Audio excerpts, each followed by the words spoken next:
So clause बी आपला बघून झालाय. क्लॉज सी वरती आपण येऊया. आपण ऍक्च्युली काय बघतोय तुम्हाला परत आठवण करून देतो. Conditions for eligibility of input tax credit. Input tax credit घेण्यासाठी काय काय कंडिशन्स आहेत ते आपण स्टडी करतोय.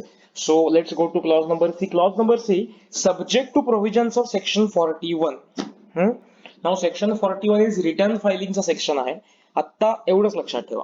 Subject to the provisions of section 41, the tax charged in respect of such supply has been actually paid to the government either in cash or through utilization of input tax credit admissible in respect of the said supply.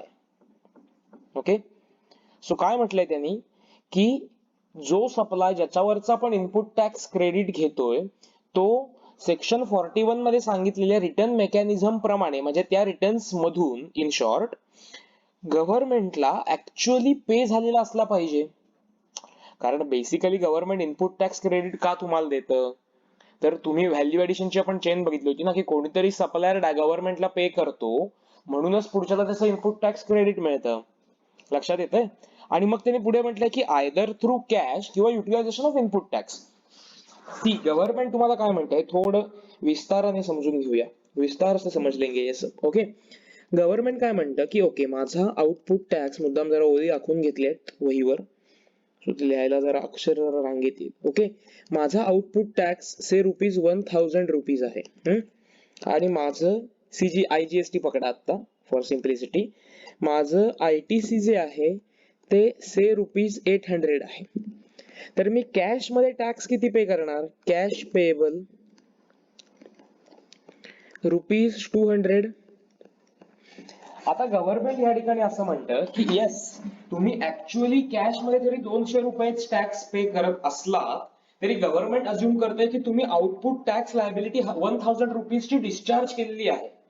कशी discharge केली तर ₹800 तुम्ही input tax क्रेडिटचा जो balance तुमच्याकडे होता किंवा तुमचं जे ITC होतं ते वापरून तुम्ही ते पे केलेत आणि ₹200 तुम्ही इन कॅश पे केलेत. सो अल्टिमेटली तुम्ही गव्हर्नमेंटला ₹1000च पे केलेत आणि ते बरोबरही आहे. कारण अल्टिमेटली काय होणार की मी ₹1000 माझ्या कस्टमर कडून कलेक्ट करतो, त्यातले ₹800 मी असंच म्हणतो ना की ₹800 मी ऑलरेडी माझ्या सप्लायर थ्रू गव्हर्नमेंटला भरतोय. ठीक आहे. मग ते ₹800 तेवढा माझा जो इनपुट टॅक्स क्रेडिटचा बॅलन्स आहे तेवढा मी कमी करून घेणार आहे आणि ₹200 उरलेले कॅश मध्ये भरणार आहे. म्हणजे अल्टिमेटली मी ₹1000 जे ते पे केलेले आहेत. पण आता मी इथे काय म्हणणार की ओके जर माझ्या आउटपुट टॅक्स लायबिलिटी ₹1000 ची असेल तर मी ₹800 हे इनपुट टॅक्स क्रेडिट युटिलाइज केलेलं आहे आणि टॅक्स पे केलेला आहे आणि ₹200 कॅश पे करून टॅक्स पे केलेला आहे. ओके. सपोज जर उलटी पोझिशन झाली, सपोज अशी पोझिशन धरा, इथे परत IGST आहे आपला, कारण ते CGST SGST परत सेपरेट लिहावं लागतं. ठीक आहे. आउटपुट टॅक्स माझा ₹1000 आहे आणि इनपुट टॅक्स क्रेडिट मात्र ₹1200 आहे.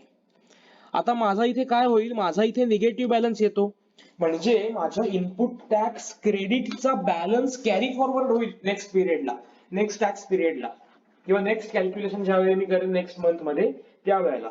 सो आता मी असं म्हणणार का की मी टॅक्स पेच केला नाहीये? नाही. मी असं म्हणणार की मी 1000 आउटपुट टॅक्स पे केलेला आहे बाय युटिलायझिंग माय इनपुट टॅक्स क्रेडिट बॅलन्स और बाय युटिलायझिंग माय इनपुट टॅक्स क्रेडिट. आणि हा बॅलन्स युटिलाइज करून माझं ऍक्च्युअली इनपुट टॅक्स क्रेडिट किती रुपयाचं होतं? ₹1200 होतं.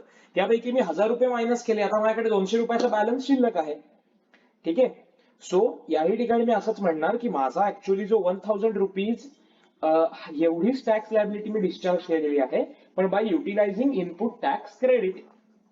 लक्षात येतंय. सो तुम्ही असं लक्षात डोक्यात ठेवू नका एक गैरसमज की टॅक्स पे केला म्हणजे फक्त कॅश मध्ये पे केलेल्या टॅक्सला टॅक्स पेड असं म्हणतात. नो. मी जर इनपुट टॅक्स क्रेडिट तेवढं युटिलाइज करतोय तर मी तेवढी टॅक्स लायबिलिटी डिस्चार्ज केल्यासारखीच आहे.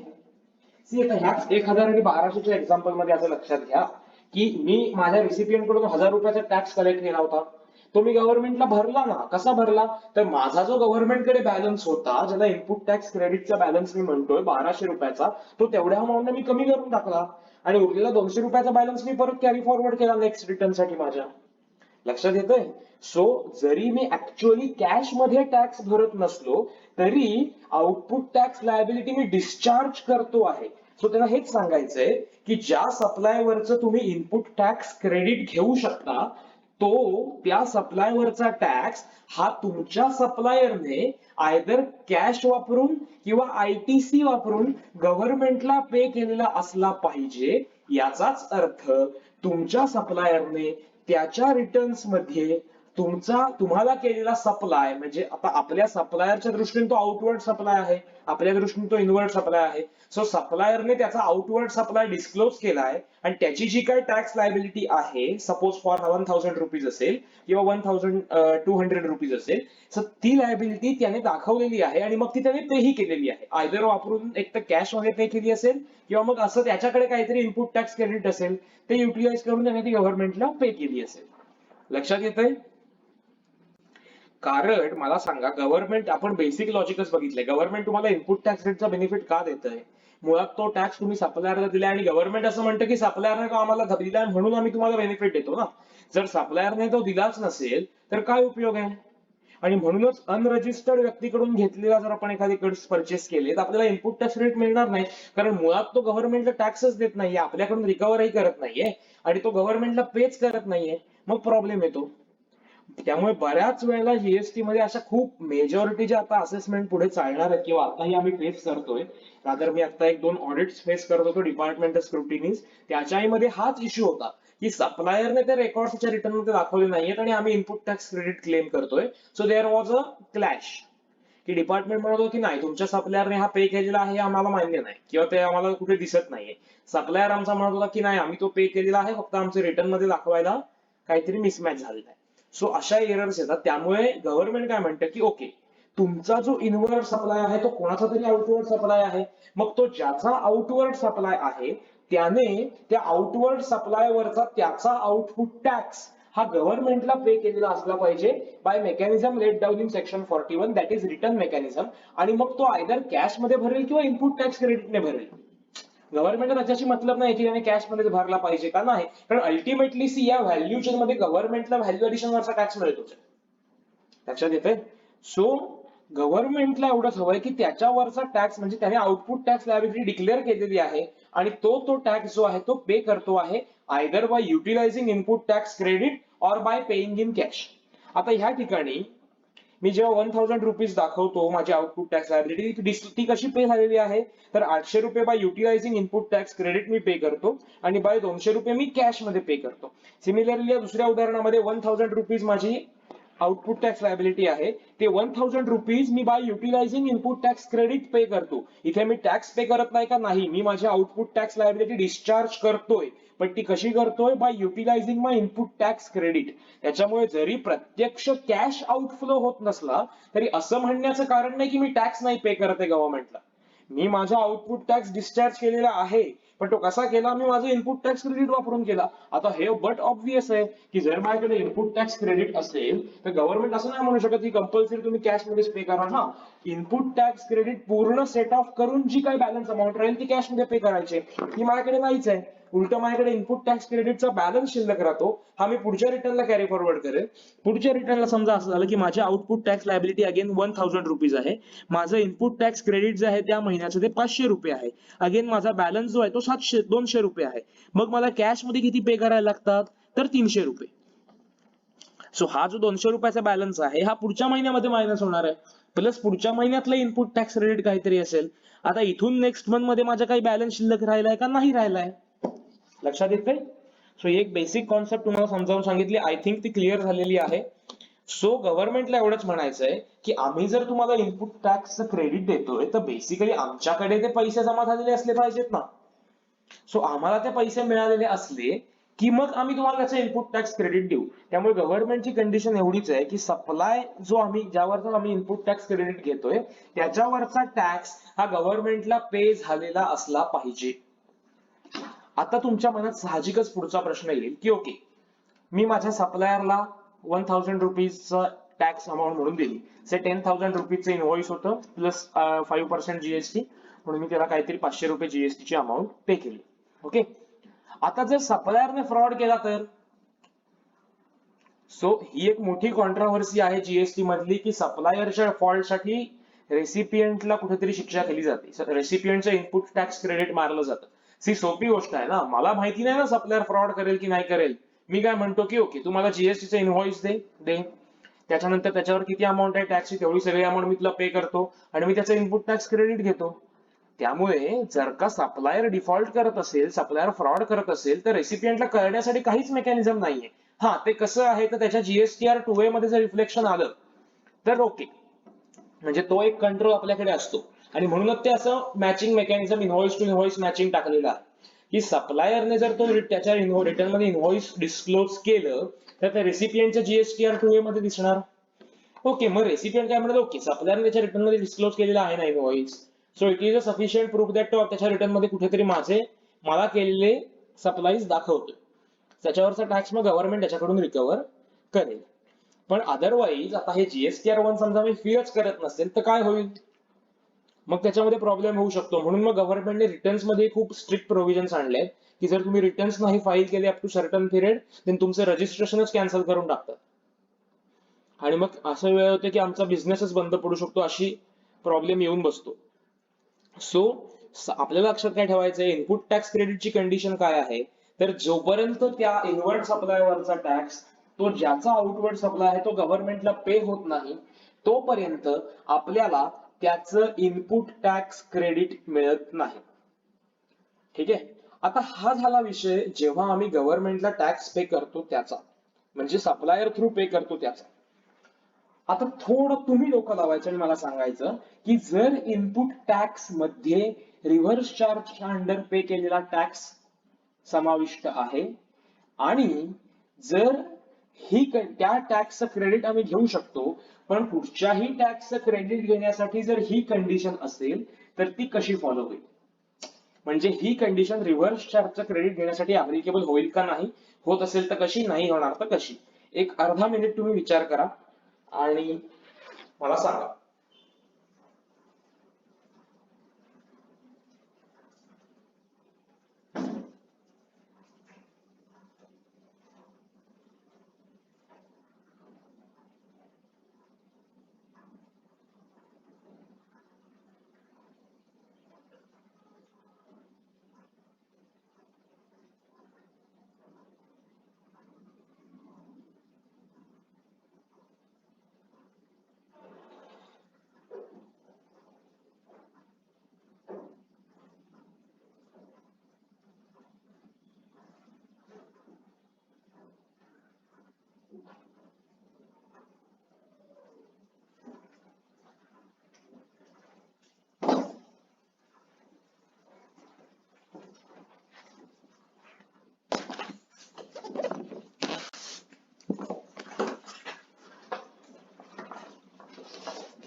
झाला का विचार करून?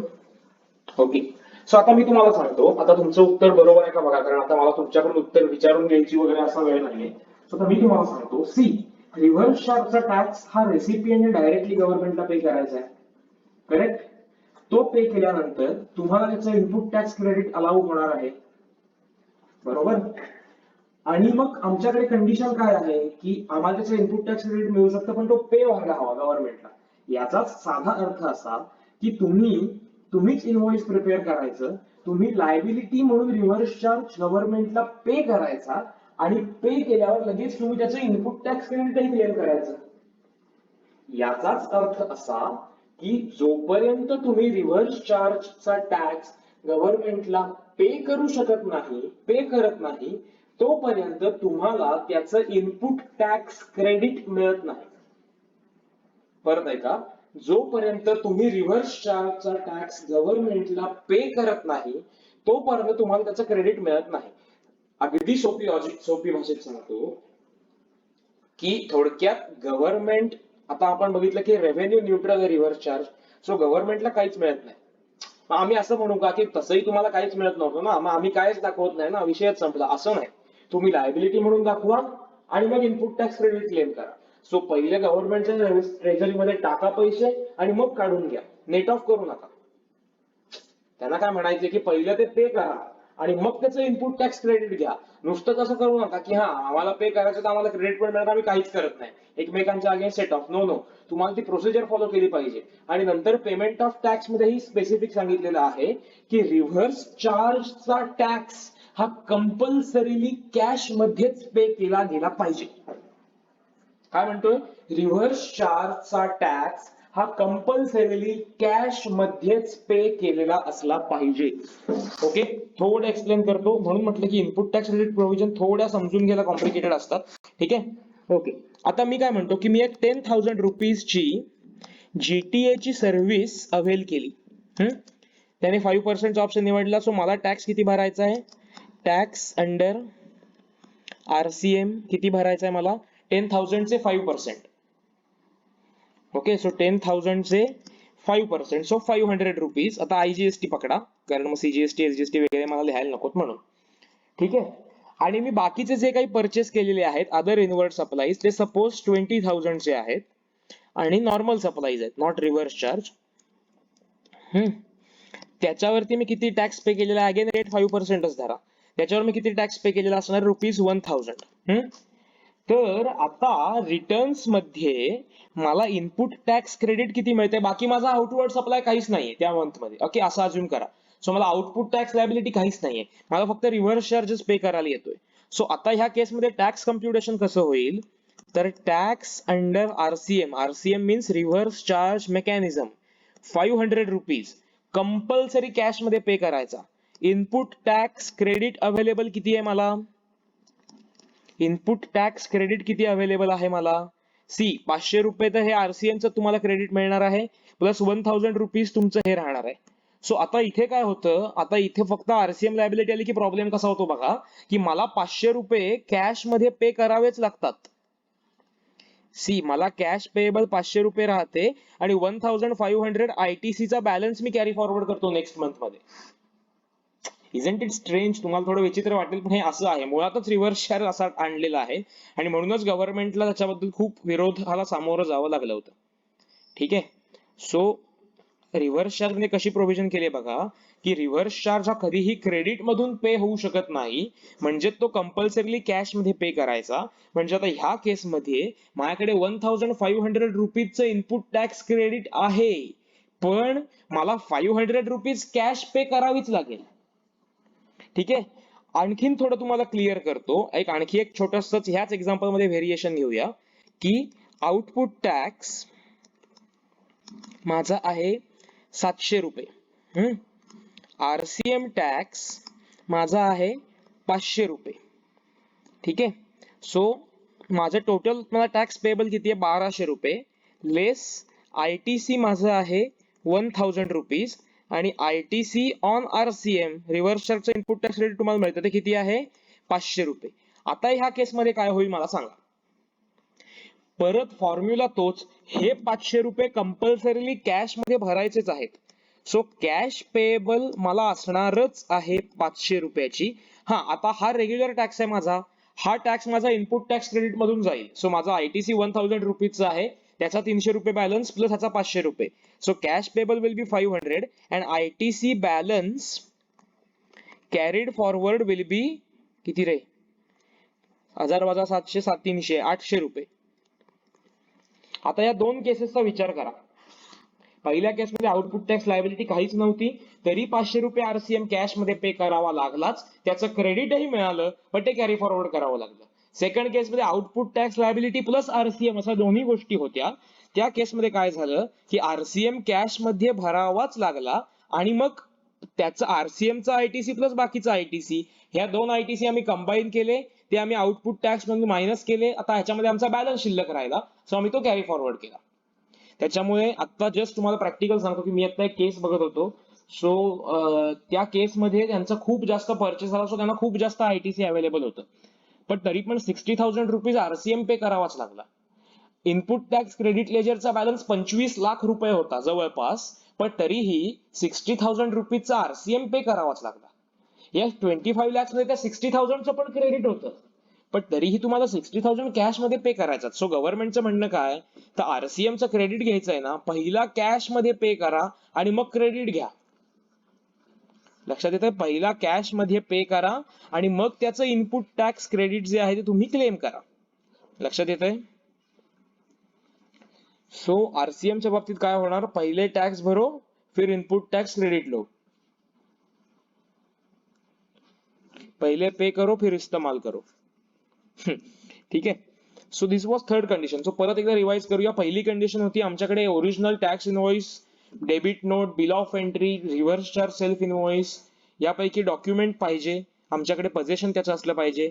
सेकंड थिंग, आम्हाला प्रत्यक्ष गुड्स किंवा सर्व्हिसेस मिळालेल्या असल्या पाहिजे. त्याला एक एक्सेप्शन बघितलेलं बिल टू शिप टू असेल आणि आमच्या रेसिपियंटला जर डायरेक्टली गुड्स दिले जात असतील आणि बाय ट्रान्सफर ऑफ डॉक्युमेंट आम्ही जर टायटल ट्रान्सफर करत असलो तर ते आम्हाला मिळालेले आहेत असं डीम केलं जाईल. सर्व्हिसेसच्या केसमध्येही सेम केस. थर्ड एक्झाम्पल काय? तर subject to provisions of section 41, section 41 प्रमाणे आम्ही त्याच्या सगळ्यावरचा टॅक्स जो आहे तो गव्हर्नमेंटला पे केलेला असला पाहिजे. ओके, सो ही थर्ड कंडिशन आहे. Now come to clause number D, fourth clause. He has furnished the return under section 39. म्हणजे याचा अर्थ काय की मगाशी तुम्हाला मी जे लास्ट लेक्चर मध्ये म्हटलं की तुम्ही इनपुट टॅक्स क्रेडिटला एंटायटल्ड आहात, पण तुम्हाला जर क्रेडिट क्लेम करायचं असेल तर तुम्हाला पण रिटर्न फाईल केला पाहिजे. तुम्ही नुसतं म्हणून चालणार की माझ्या 2A मध्ये ते दिसतंय, मला मी परचेस केलाय मग मला इनपुट टॅक्स क्रेडिट मिळालं. नो, आम्हाला ते क्लेम करायला पाहिजे. त्यामुळे आम्ही सेक्शन 39 च्या अंडर रिटर्न जो आहे तो फाईल केला पाहिजे. लक्षात येतंय? आता 4 कंडिशन खूप सोप्या भाषेमध्ये तुम्हाला सांगतो, एकदम रॉ लँग्वेज मध्ये. एक तर तुम्हाला तुमच्याकडे इनव्हॉइस पाहिजे. सेकंड थिंग, तुम्हाला गुड्स किंवा सर्व्हिसेस प्रत्यक्ष मिळालेल्या असल्या पाहिजे. थर्ड थिंग, तुमच्या सप्लायरने त्याच्यावरचा टॅक्स जो आहे तो पे केलेला असला पाहिजे किंवा त्या सप्लाय आरसीएम असेल तर तुम्हीच तो टॅक्स इन कॅश पे केलेला असला पाहिजे. आणि फोर्थ थिंग, तुम्ही रिटर्न भरलेला असला पाहिजे. म्हणजे परत एकदा बघा, तुमच्याकडे इनव्हॉइस पाहिजे, तुम्ही टॅक्स पे ते तुम्हाला प्रत्यक्ष मिळालेले गुड्स किंवा सर्व्हिसेस तुम्हाला रिसीव्ह झालेले असल्या पाहिजेत. थर्ड थिंग, सप्लायर त्याच्या रिटर्न मधनं टॅक्स पे केलेला असला पाहिजे आणि तुम्ही तुमच्या रिटर्न मधनं क्लेम करायचं आहे. लक्षात येतंय? So these 4 conditions he has furnished the return under section 39. Section 39 च्या अंडर आम्ही रिटर्न फाईल केलेला असला पाहिजे. ओके, 39 चा सेक्शन आपल्याला ऍक्च्युअली रिटर्न्स मध्ये येईल तेव्हा आपण तो बघणारच आहोत. आता ह्याचे प्रोव्हायझो बघूया काय आहेत ते या सबसेक्शनचे. Provided that where the goods against an invoice are received in lots or installments, the registered person shall be entitled to take credit upon receipt of last lot or installments. हे इनव्हॉइस मध्ये बघितलं होतं आपण, आठवतंय का? म्हणूनच invoice chapter आधी cover केला. इनव्हॉइस मध्ये हे आपण बघितलं होतं. आपल्याला एक रूल 55 होता, त्याच्यामध्ये आपण ह्या सगळ्या प्रोव्हिजन बघितल्या होत्या. रूल 55 च्या under delivery challan, sorry rule 55 नंतर असला रूल 56 होता की जेव्हा goods in semi knockdown, conditionally knockdown, SKD, CKD किंवा लॉट्स आणि बॅचेस मध्ये गुड्स पाठवले जातात. एकदा पटकन रिवाइज करूया तर तुम्ही तुमच्या मेंदूला चालना द्या की या केस मध्ये आपण काय करत होतो.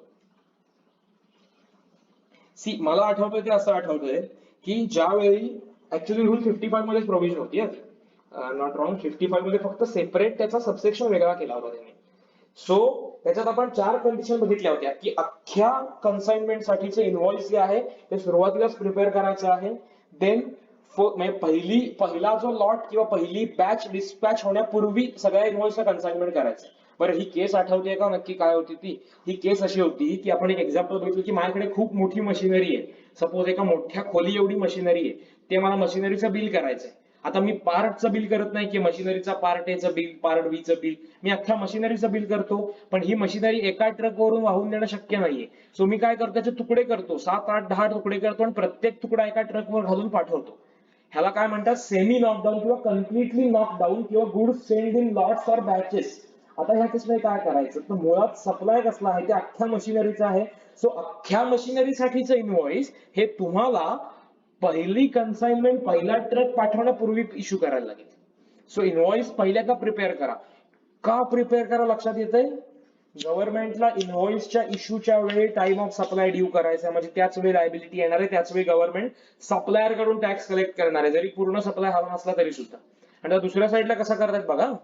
सी, त्यावेळेला इनव्हॉइसिंगची कंडिशन्स काय काय होत्या, तर सगळ्या कन्साइनमेंटचा इनव्हॉइस तुम्हाला पहिला ट्रक सोडण्यापूर्वी प्रिपेअर करायचा आहे. सेकंड थिंग, प्रत्येक कन्साइनमेंट बरोबर आम्हाला डिलिव्हरी चलन प्रिपेअर करायचं आहे. ओके, आणि डिलिव्हरी चलनावरती आम्हाला इनव्हॉइसचा रेफरन्स द्यायचा आहे. थर्ड थिंग, आम्ही प्रत्येक कन्साइनमेंट बरोबर जे डिलिव्हरीचे पण अटॅच करणार आहोत त्याच्याबरोबर जे ओरिजिनल इनव्हॉइस होतं त्याची सर्टिफाईड कॉपी सॉरी त्याची कॉपी आम्ही पाठवणार आहोत. आणि फोर्थ थिंग, जेव्हा आमची शेवटची कन्साइनमेंट जाईल किंवा शेवटचा लॉट जाईल त्याच्याबरोबर आम्ही ओरिजिनल इनव्हॉइस पाठवणार आहोत. ठीक आहे.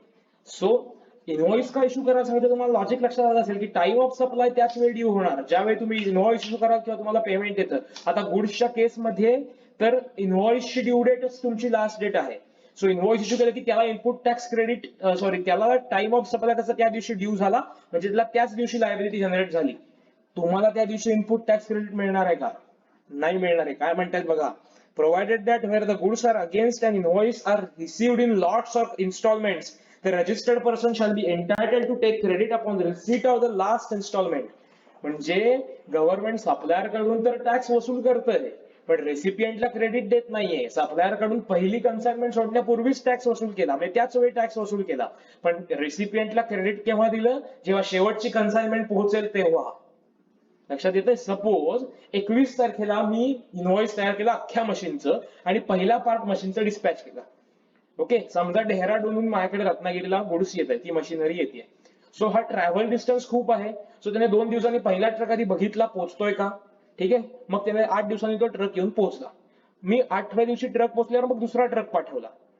मला सांगा सप्लायरला टाइम ऑफ सप्लाय केव्हा ड्यू झाला किंवा लायबिलिटी केव्हा अराईज झाली? ज्यावेळी इनव्हॉइस इश्यू केलं त्याच वेळी म्हणजे 21 जूनलाच.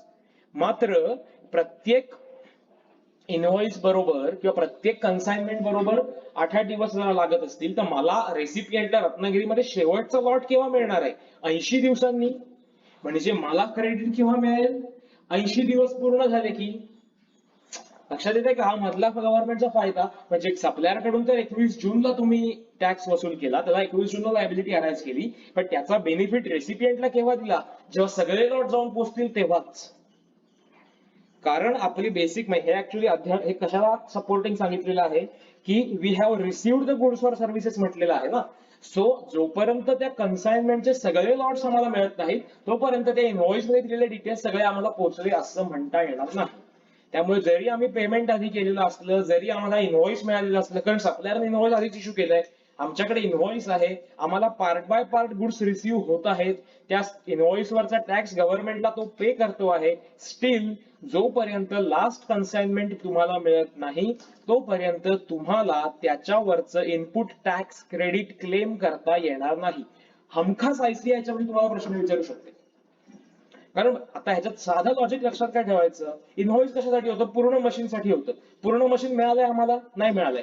तुम्हाला नाही मिळणार इनपुट टॅक्स क्रेडिट बिकॉज तुमची सेकंड कंडिशन सॅटिस्फाय नाही होत. मग इथे एखाद्याने असं डोकं लढवलं असतं, ठीक आहे ना, आम्हाला 50% कन्साइनमेंट मिळाले, आम्ही 50% इनपुट टॅक्स क्रेडिट क्लेम करू, 50% जेव्हा उरलेले कन्साइनमेंट तेव्हा क्लेम करू. नाही बाबा, त्या अख्ख्या इनव्हॉइसचं क्रेडिट तुला जेव्हा शेवटची कन्साइनमेंट मिळेल तेव्हाच तुला मिळणार आहे. लक्षात येतंय? मी जरा परत याच्यावर थोडा फोकस करतो, या गोष्टी लक्षात घेणं खूप महत्वाचं आहे. म्हणून मला तुम्ही नक्की फीडबॅक देऊन नक्की सांगा ह्या टॉपिकच्या बाबतीत स्पेशली, कारण थोडासा कॉम्प्लिकेटेड नाही म्हणता येणार पण लेंदी आणि थोडा कॉन्सेप्ट खूप इकडून तिकडून एकमेकांना टँजंट मारतात असा टॉपिक आहे. ठीक आहे. So first proviso I think clear आहे की जेव्हा गुड्स बॅचेस मध्ये पाठवले जातात, लॉट्स मध्ये पाठवले जातात आणि अख्ख्या लॉट म्हणजे सगळ्या लॉटसाठी मिळून एकच इनव्हॉइस केलेलं असतं, तेव्हा त्या अख्ख्या इनव्हॉइसचं क्रेडिट तुम्हाला केव्हा मिळेल? जेव्हा तुम्हाला लास्ट कन्साइनमेंट, तुम्हाला लास्ट लॉट रिसीव्ह होईल त्यावेळेला. Second proviso, provided further that where a recipient fails to pay to the supplier of goods or services or both, other than the supplies on which tax is payable on reverse charge basis. म्हणजे RCM चे supply याच्यातून बाहेर ठेवलेले त्या प्रोव्हायझो मध्ये. ठीक आहे, आता एवढंच लक्षात ठेवा. पुढे वाचूया. The amount towards the value of supply along with tax payable thereon within a period of 180 days from the date of issue of invoice by the supplier, an amount equal to the input tax credit availed by the recipient shall be added to his output tax liability along with interest thereon in such manner as may be prescribed. So prescribe म्हणजे rule 37 तो आपण वाचणार होय झाल्यावर लगेच. काय म्हणतात बघा की रिव्हर्स चार्जचे सप्लाई सोडून बाकी ज्या ज्या इनवर्ड सप्लाय वरती आम्ही इनपुट टॅक्स क्रेडिट क्लेम करतोय त्या इनवर्ड सप्लायच्या सप्लायर्सना म्हणजे आपल्या सप्लायर्सना जर आपण विदिन 180 डेज पेमेंट नाही केलं, जर 180 दिवसामध्ये आपण पेमेंट नाही केलं, तर आपण जे इनपुट टॅक्स क्रेडिट घेतलं होतं, 180 दिवस कुठून मोजायचे? From the date of issue of invoice. तर आपल्याला ते इनपुट टॅक्स क्रेडिट रिव्हर्स करावं लागेल. आता रिव्हर्स करावं लागेल म्हणजे काय? आम्ही ऑलरेडी जे टॅक्स पेबल मधनं मायनस करून टाकलं असेल ते आमच्या आउटपुट टॅक्स लायबिलिटी मध्ये परत ऍड होईल. बघा ना इथे आपण ते इनपुट टॅक्स क्रेडिट घेतो म्हणजे काय, हे मायनस करतो ना 800 रुपीज. सो हे परत आउटपुट टॅक्स लायबिलिटी मध्ये ऍड करावे लागतील, म्हणजे तेवढे आपल्याला परत इन कॅश पे करावे लागतील किंवा त्या मंथचं आयटीसी परत फुकटचं वापरावं लागेल. परत नीट समजून घ्या. ह्यांनी काय सांगितलंय की ओके तुम्हाला इनपुट टॅक्स क्रेडिट साठी कंडिशन काय काय आहे, तर तुम्हाला गुड्स मिळालेले हवे, तुम्हाला इनव्हॉइस तुमच्याकडे हवं, त्याच्यानंतर तुम्ही त्यावरचा टॅक्स जो आहे तो गव्हर्नमेंटला पे झालेला असला पाहिजे, तुम्ही तुमच्या रिटर्न मध्ये दाखवलेलं पाहिजे. पुढे त्यांनी ही एक कंडिशन घातली आहे की तुम्ही सप्लायरला त्या सप्लायची व्हॅल्यू आणि त्याच्यावरची टॅक्सची अमाऊंट ही जर 180 दिवसात पे नाही केली तर तुम्हाला त्याचा आयटीसी मिळणार नाही, तुम्हाला परत रिव्हर्स करावं लागेल.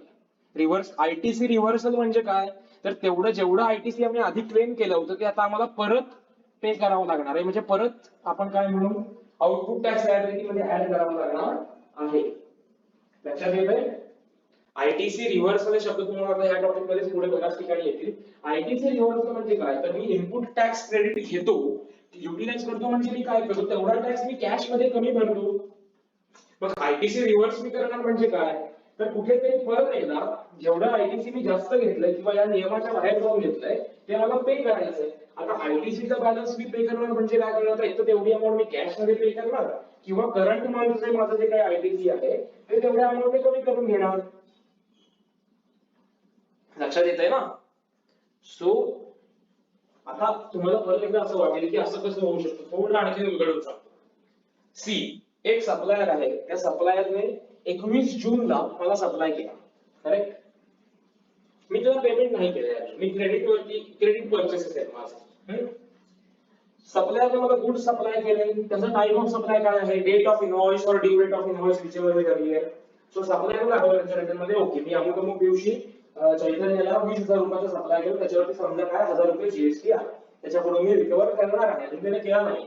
पण टाइम ऑफ सप्लाय म्हटलं आधीच 1000 रुपये त्याच महिन्यामध्ये भरायला हवे, जून महिन्यामध्ये. येस भरायला हवे, पण करेक्ट. मी सप्लायर कडून गुड्स घेतली, माझा इनव्हॉइस आहे, सप्लायरने टॅक्स पे केलाय, त्याने रिटर्न दाखवलाय, मी पण रिटर्न करतोय, मला इनपुट टॅक्स क्रेडिट मिळेल 1000 रुपयाचा. येस मिळेल नक्कीच.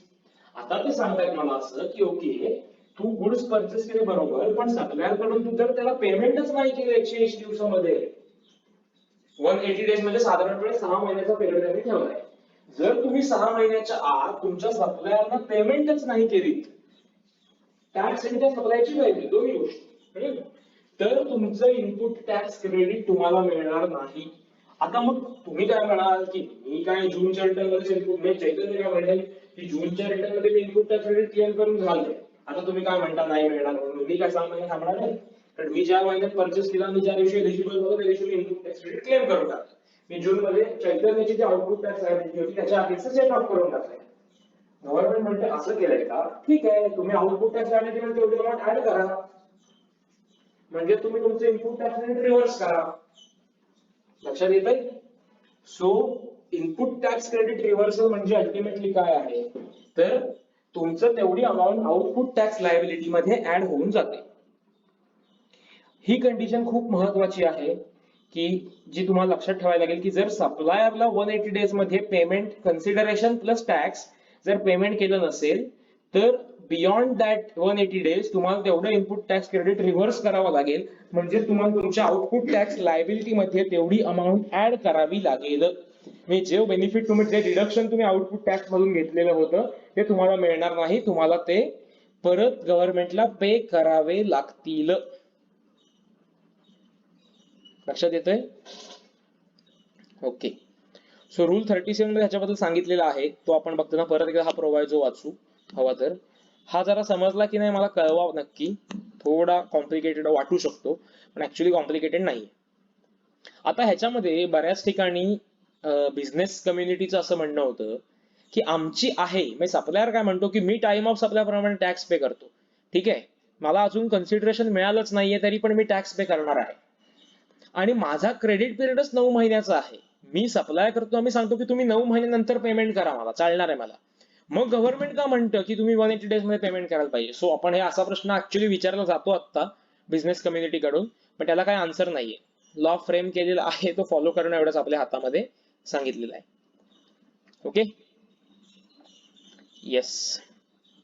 सो provided also, आता पुढचा प्रोव्हायझो बघूया. Provided also that the recipient shall be entitled to avail the credit of input tax on payment made by him of the amount towards the value of supply of goods or services or both along with tax payable thereon.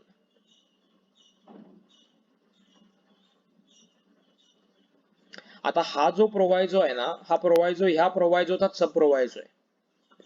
म्हणजे ते काय सांगतायत की ठीक आहे, तुम्ही 180 days मध्ये payment नाही केलं, 181th डे म्हणजे 181व्या दिवशी तुम्हाला तेवढं आयटीसी विथ इंटरेस्ट रिव्हर्स करावं लागेल. विथ इंटरेस्ट का, तर तुम्ही इनपुट टॅक्स क्रेडिट तुम्ही एलिजिबल नसताना पण क्लेम केला असा अर्थ होतो. नंतर म्हणजे तुमचं क्रेडिट नंतर पण तुमची एलिजिबिलिटी हॅम्पर होऊ शकते. सो तुम्ही नाही केलं असा होतो अर्थ. मग तुम्हाला काय करायला पाहिजे, मग तुम्ही का क्रेडिट घेतलं चुकून, मग तुम्ही तेवढा टॅक्स चुकीचा डिस्क्लोज केला. तुम्ही आउटपुट टॅक्स लायबिलिटी तुम्ही सांगितलं की माझं 800चं आयटीसी आहे, इथे आपण एक्झाम्पल घेतलं होतं, माझं 800चं इनपुट टॅक्स क्रेडिट आहे, पण तुम्ही त्यासाठी एलिजिबलच नव्हता, म्हणजे तुम्ही 800 रुपीज गव्हर्नमेंटला नाही भरले किंवा चुकीचे भरले. सो याच्यावर तुम्ही इंटरेस्ट पे करायचं मागून, त्या दिवसापासून जेव्हा पेमेंट कराल तिथपर्यंत. मग त्यांनी पुढे काय सांगितलंय की ठीक आहे, मग एखादा रेसिपीट म्हणला की ओके मी घाबरलो, मी परत एकदा ते आयटीसी भरून मी सगळं पेमेंट सप्लायरला करून टाकतो. मग तुम्ही जर असं सप्लायरला पेमेंट केलं असेल तर तुम्हाला परत त्याचं आयटीसी मिळू शकेल, म्हणजे ते आयटीसी कायमस्वरूपी डिबार होणार नाहीये, ते तुम्हाला मिळणार आहे परत. पण तुम्ही सप्लायरचं पेमेंट जर 180 दिवसापेक्षा जास्त दिवस नाही केलं तर 181th डे ला तुम्ही त्या आयटीसी साठी इनएलिजिबल व्हाल. जर तुम्ही जेव्हा पेमेंट कराल तेव्हा तुम्ही परत एलिजिबल व्हाल. लक्षात येतंय? या दोन गोष्टी आहेत ज्या आपल्याला लक्षात ठेवायला हव्यात.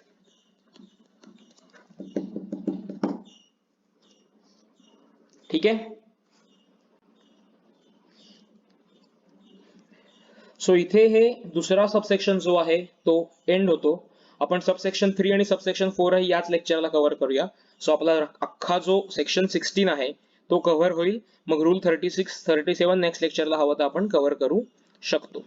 Okay, rule section 16 subsection 3, I'm sorry, where the registered person has claimed depreciation on the tax component of the cost of capital goods and plant and machinery under the provisions of Income Tax Act 1961, the input tax credit on the said tax component shall not be allowed. परत वाचा. Where the registered person, okay, समजतंय, has claimed depreciation on the tax component of the cost of capital goods and plant and machinery under the provisions of Income Tax Act 1961, the input tax credit on the said tax component shall not be allowed. Example घेऊया, जास्त पटकन clear होईल. Okay,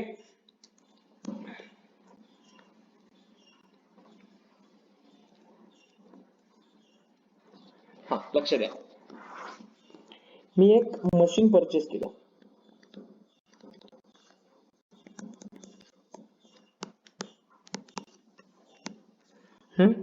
मशीनची value होती ₹10 lakhs.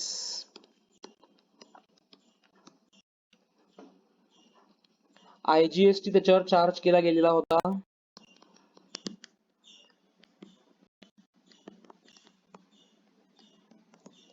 18%. So it will become 1,80,000. So total amount will be 11,80,000. आता ह्याच्यावर मी depreciation पण claim करतो. त्यांना असं म्हणायचंय की जर तुम्ही इन्कम टॅक्स ऍक्ट मध्ये जेव्हा डेप्रिसिएशन क्लेम कराल तेव्हा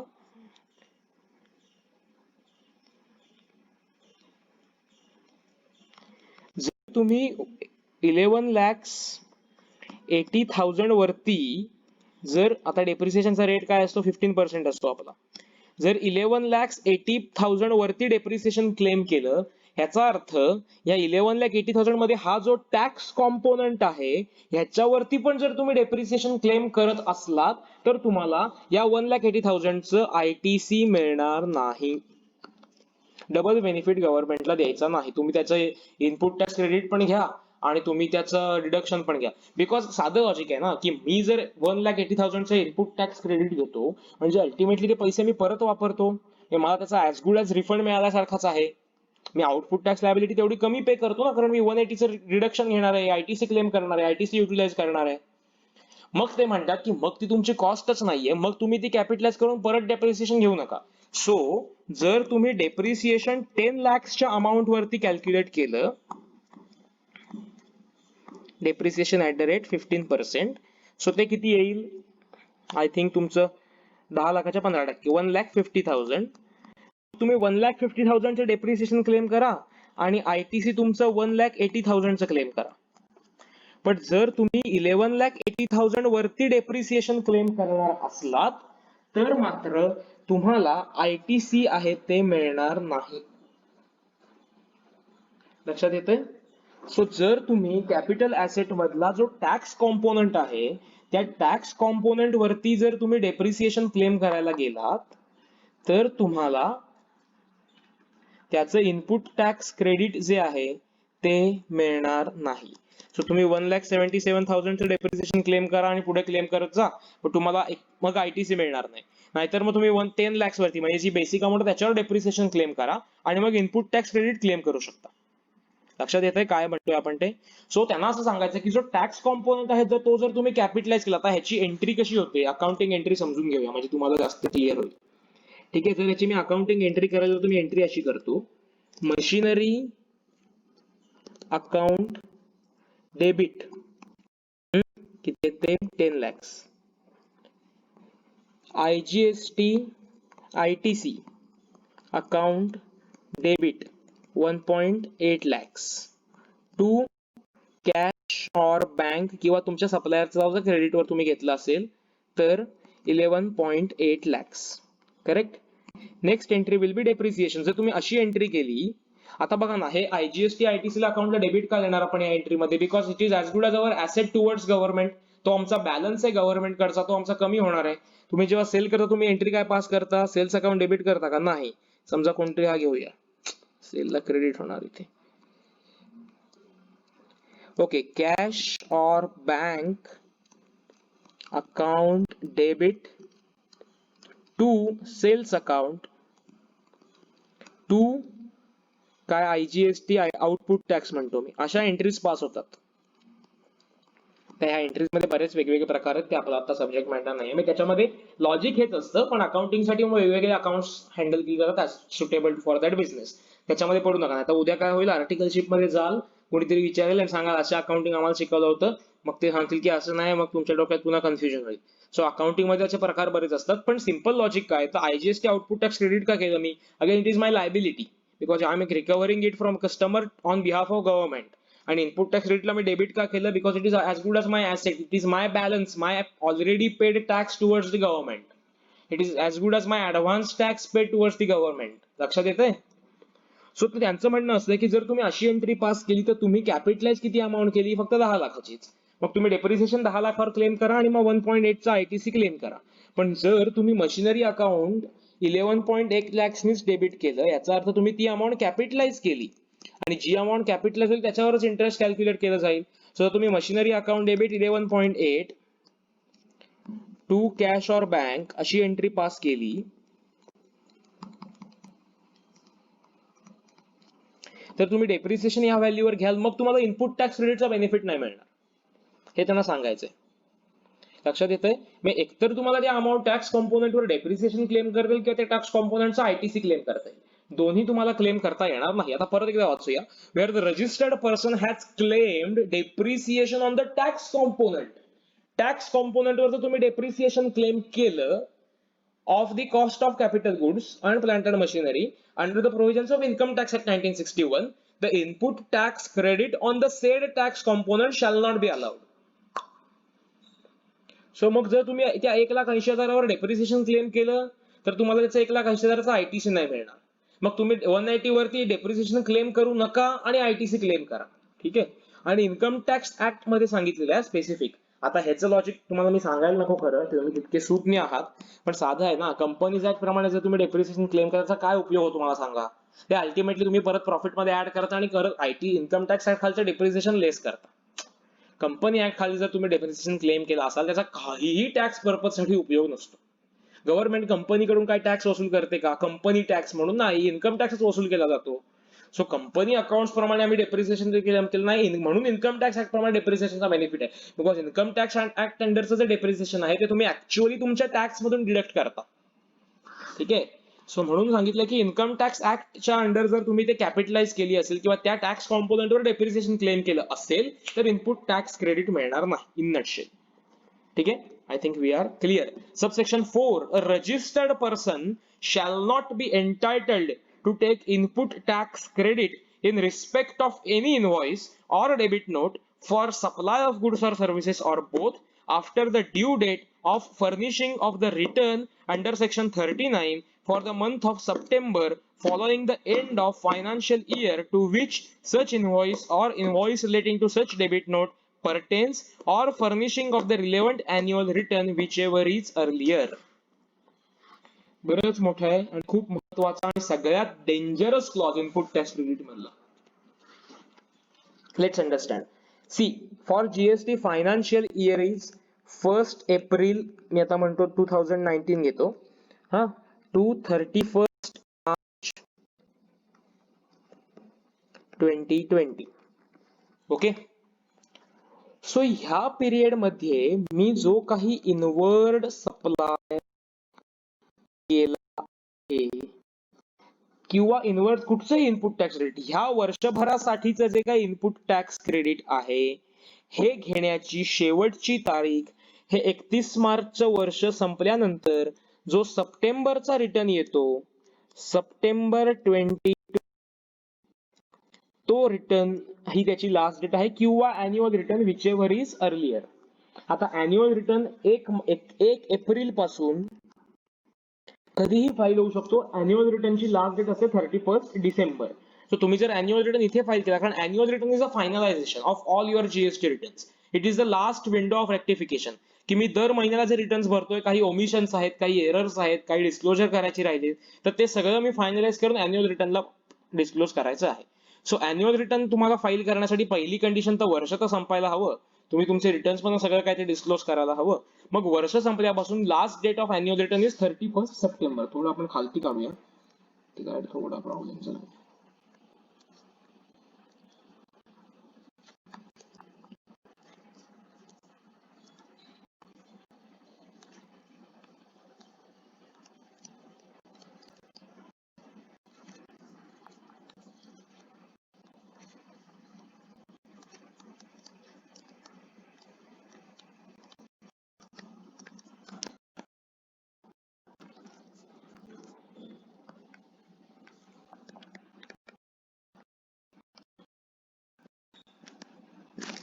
आता लक्षात घ्या की ह्या वर्षभरामध्ये मी जो काही इनवर्ड सप्लाय केलेला आहे त्याचं input tax credit me let कधी घेऊ शकतो, तर सप्टेंबर ते वर्ष संपल्यानंतर जो सप्टेंबरचा महिना येणार आहे त्या महिन्यामध्ये किंवा अॅन्युअल रिटर्न जेव्हा फाईल केला असेल तो डेट, ह्यापैकी जी डेट पहिली येईल ती डेट. म्हणून आता आम्ही प्रॅक्टिकल जगामध्ये काय प्रिकॉशन घेतो, तर आम्ही 30 सप्टेंबरच्या आधी कुठचाही अॅन्युअल रिटर्न फाईलच करत नाही. कारण उगाच मग आपलीच आपण, कारण अॅन्युअल रिटर्न फायलिंगची ड्यू डेट आहे 31 डिसेंबर, पण सगळे रिटर्न काय ड्यू डेटलाच भरायचे नसतात ना. जर माझा 1 एप्रिल 2020 ला रिटर्न प्रिपेअर्ड असेल 1920चा, सॉरी इथे 2019 येणार, 1920 या फायनान्शियल इयरचा, तर मी तो भरून टाकणार आहे 1 एप्रिलला. पण मग 1 एप्रिलला भरल्यावर तुम्हाला समजा लक्षात आलं की मे महिन्यामध्ये की नाही, अरे या एप्रिल टू मार्च मध्ये 2-3 अशी इनव्हॉइस होती की ज्याचं आपण इनपुट टॅक्स क्रेडिट क्लेमच नाही केलं, मग तुम्हाला नंतर नाही क्लेम करता येणार. ठीक आहे. सो आता बऱ्याच ठिकाणी असं होतं की काही बिल्स मिसप्लेस होतात, काही ठिकाणी आम्हाला ती इनव्हॉइसेस खूप लेट पाठवले जातात सप्लायर कडून. सप्लायर इश्यू तेव्हाच करतो पण आम्हाला त्याच्या कॉपीजच मिळत नाहीत किंवा आमच्याकडून रिटर्नला दाखवायचे राहून जातात. आम्ही रिटर्नला डिस्क्लोजच करत नाही, आम्ही तेवढं आयटीसी क्लेमच करत नाही. मग आम्ही जर ते क्लेम करायला विसरलो त्या रिटर्न्स मध्ये, तर ते सगळं गेलं का पाण्यात? आम्ही सगळा विषय संपवला का तो? किंवा ते आम्हाला आता आयटीसी कधीच मिळणार नाही का? मिळेल. ते फायनान्शियल इयर समजा आता एप्रिल 2019चं माझं इनपुट टॅक्स क्रेडिट राहिलंय घ्यायचं, ते मी कधीपर्यंत घेऊ शकतो? लास्ट डेट काय त्याला? सप्टेंबर 2020 किंवा annual return which ever is earlier. मग एखादा म्हणेल की मग मी एप्रिलमध्येच मला लक्षात आलंय ना की माझं इनपुट टॅक्स क्रेडिट घ्यायचं राहिलंय, मी मे 19 मध्ये घेऊन टाकतो, मे 19च्या रिटर्न मध्ये. चालतं, पॉसिबल आहे. माझं 31 मार्च 2020च्या महिन्याचं म्हणजे मार्च 2020चं इनपुट टॅक्स क्रेडिट आहे की जे मला रिटर्न फाईल केल्याला लक्षात आलं की अरे हे पण क्रेडिट होतं, हे पण मी क्लेम करायला हवं होतं. तुम्ही एप्रिलमध्ये क्लेम करा, मे मध्ये क्लेम करा, जून मध्ये क्लेम करा, पण last date September. So September 2020 नंतर मात्र तुम्हाला त्या वर्षासाठीचं म्हणजे 1 एप्रिल ते 31 मार्च साठीचं इनपुट टॅक्स क्रेडिट क्लेम करता येणार नाही. लक्षात येतंय? हे लास्ट डेट घालून ठेवलेले इनपुट टॅक्स क्रेडिट क्लेम करण्यासाठी. आता थोडं तुमच्या मेंदूला मी चालना देतो किंवा ही प्रॅक्टिकल केस फेस केलेली आहे. सी काय झालं की ह्या फायनान्शियल इयर मध्ये आरसीएम पेएबल होता, बरोबर? पण तो पे केला आम्ही नोव्हेंबर महिन्यामध्ये, फायनान्शियल इयर 1920. आरसीएमचं क्रेडिट घेता येईल का हो अशा? नाही ना घेता येणार. कारण बघा ना, आरसीएमचं क्रेडिट घेण्यासाठी कंडिशन काय? आमच्याकडे इनव्हॉइस पाहिजे, ते आम्ही सेल्फ इनव्हॉइस प्रिपेअर केलं. ओके, देन आमच्याकडे त्याचे आम्हाला गुड्स मिळालेले असले पाहिजेत, आम्ही ते ऑलरेडी रिसिव्ह केलेत. 180 डेजची पेमेंटची कंडिशन आरसीएम ला ऍप्लिकेबल होतच नाही, कारण मगाच्या प्रोव्हायझर मध्ये मी मगाशीच बाहेर काढलेला आहे की 180 डेजचा जो प्रोव्हायझर होता त्यांनी म्हटलंय ना की other than supplies on which taxes paid on reverse charge. कारण टॅक्स म्हणजे आपण टॅक्स सप्लायरला देतच नाही, आपण डायरेक्टली गव्हर्नमेंटला पे करतो. ठीक आहे, मग आरसीएम मध्ये आम्हाला अडचणीची प्रोव्हिजन काय? तर आम्ही जोपर्यंत टॅक्स कॅश मध्ये पे करत नाही तोपर्यंत आम्हाला आयटी साठी एलिजिबिलिटी येत नाही. मग आता या फायनान्शियल इयरचा आरसीएम रिव्हर्स चार्जचा टॅक्स पे केव्हा केला गेला?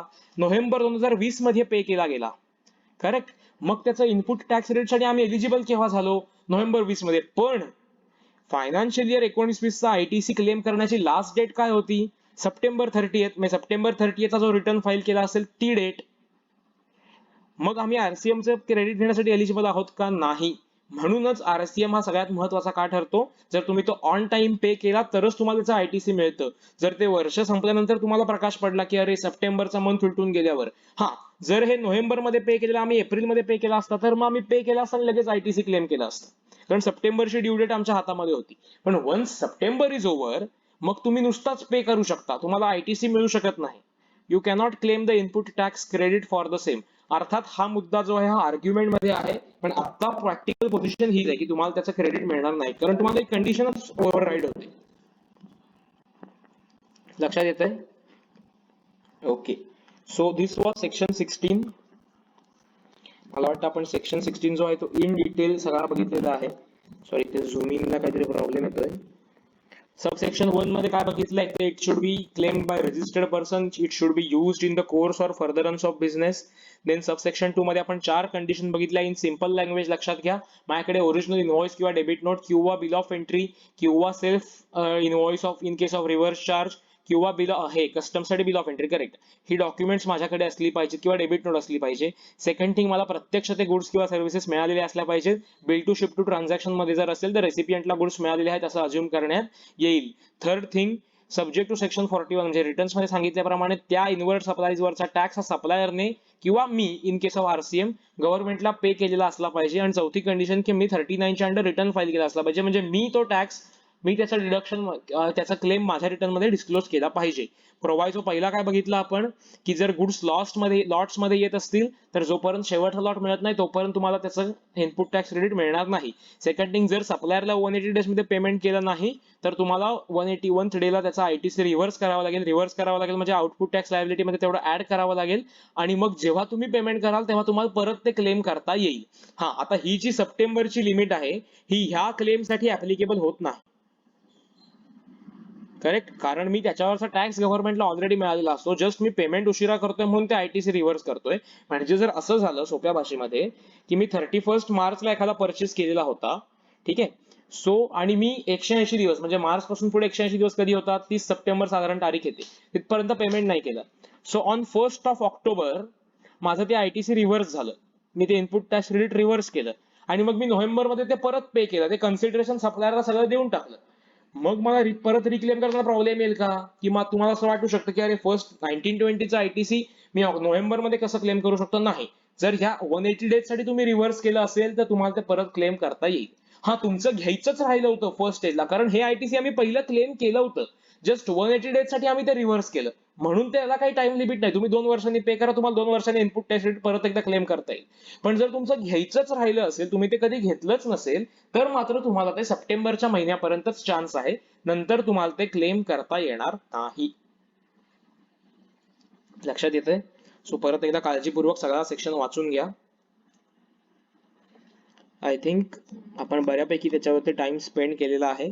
सो रूल 36, 37 आपण थोडे इन स्पीड स्टडी करू, सो दॅट आपल्याला ते कव्हर करता येतील. Okay, yes. चलो, आताच लेक्चर थांबवतो मी इथे. तुम्हाला इन केस काही डाऊट असेल तर मला नक्की विचारा. आज बरंच काय काय काय काय डिस्कस आपण केलंय, पण एक बेसिकली पॉईंट सगळे सोपे होते. मी जर नीट काळजीपूर्वक ऐकलं असेल तर तुम्हाला कुठे शंका येणार नाही. चलो, बाय.